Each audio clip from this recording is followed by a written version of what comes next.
Actually, with this talk, I would like to give you a little introduction about the consumer impact one can have in order to help change and shift the fashion industry to a sustainable direction. Since a lot of you might know, it's the second most pollutive industry in the world after oil. And for me personally, I started to slowly adapt my interest in sustainability several years ago into my work in photo and videography, when my interest in working for clients that focus on sustainability became really, really strong. And as an image maker, I feel responsible for brands brands I'm working for and what I showcase into the world. So actually, I feel very responsible for the images I'm making.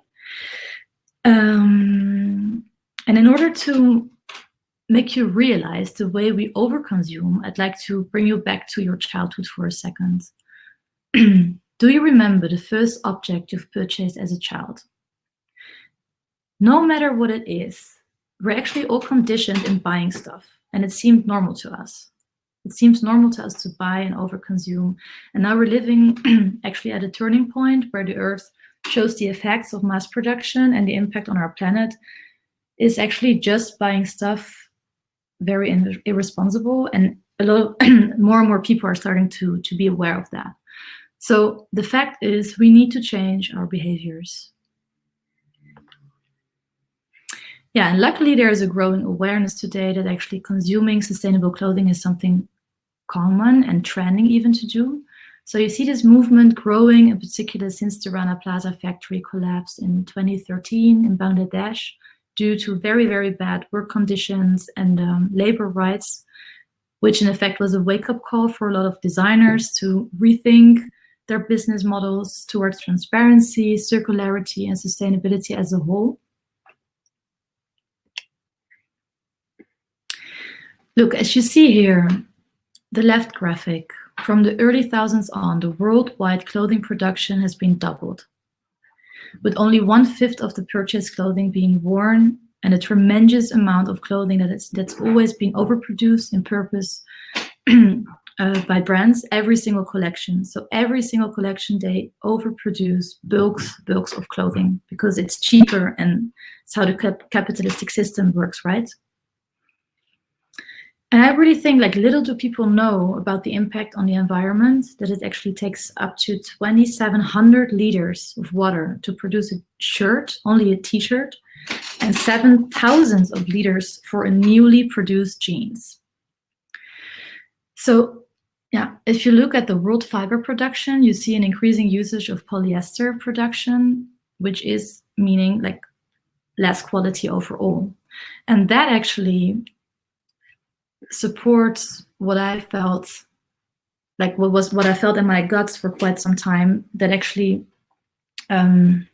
as an effect of the globalized fashion industry, I noticed more and more that price didn't equalize quality anymore.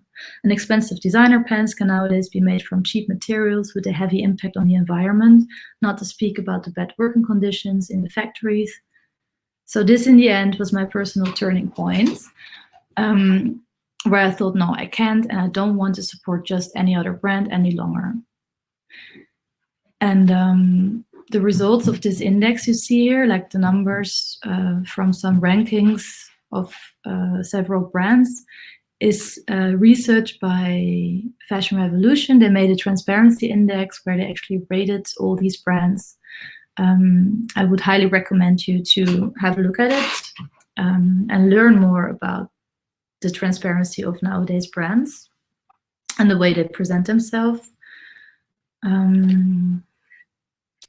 Yeah, so these are all the numbers and insights that actually made me realize I could actually do a lot myself as a consumer in order to help shift the industry.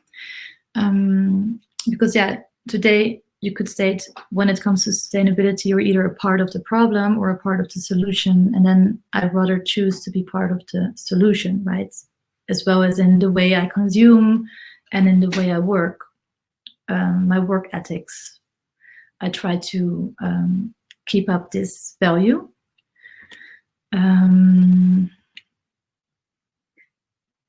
So I started to read about it, inform myself, went to protests, meetups, and over time, I really could observe that consuming sustainable fashion became more and more popular, and consumers really start asking questions about brand supplier chains and ways to improve conventional businesses, but also asking questions with regards to clothing quality and how you can consume more consciously.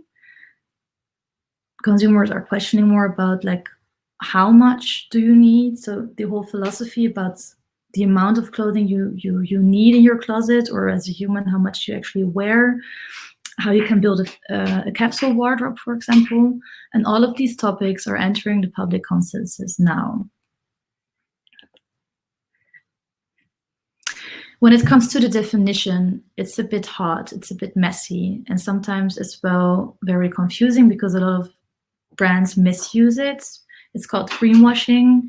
They just take one aspect from this umbrella definition and then they call themselves sustainable, which is super misleading, especially for mainstream people who are maybe not super interested in raising or asking all these questions. They just want to have new clothes.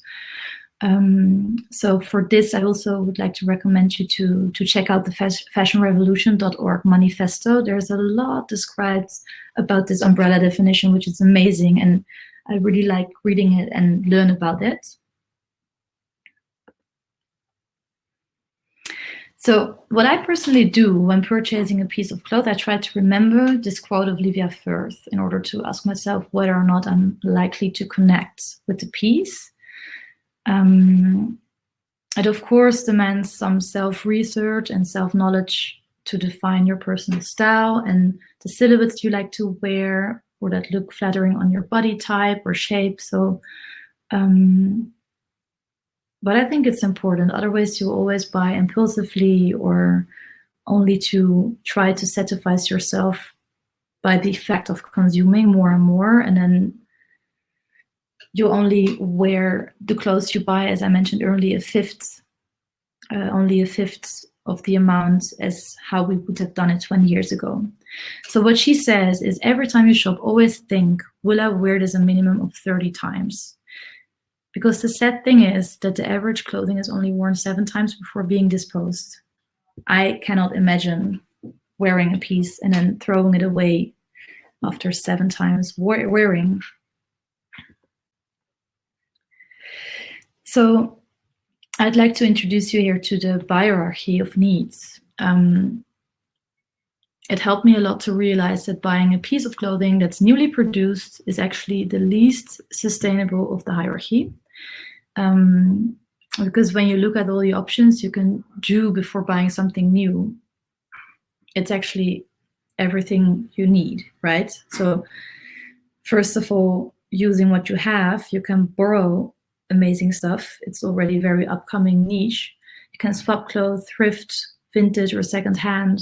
You can make your own clothes and then in the end buy clothes. So I tried to train myself to buy mostly secondhand or vintage clothing and sometimes invest in high quality clothing that's newly produced. But then of course from small local designers,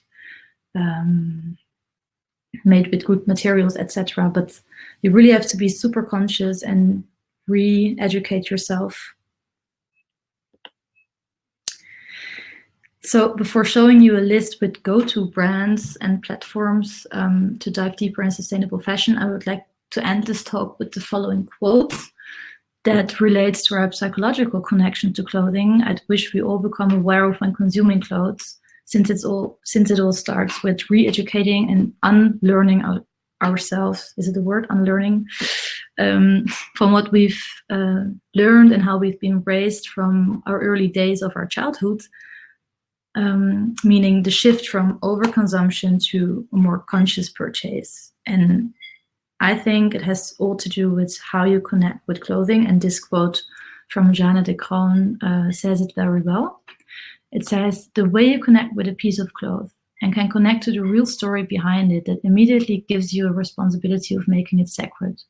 And when you make things sacred or special and connect to every single level of it in its true being, you make it sustainable. because then you will not throw it away after wearing it a couple of times. You will cherish it. You will keep it because you love it. So as promised, here's a little brand list, a little guide with some tips you can look into, some luxury brands, platforms, my personal favorite sustainable brands I'd like to support, some shoes, it's only sneakers I wrote down, then some vintage platforms, and of course some basic online shops where you can get some basics, because a lot of people ask me for that. Yeah, I hope you like it. Feel free to dive into it or ask me questions. I'm very thankful that you guys would listen to this talk.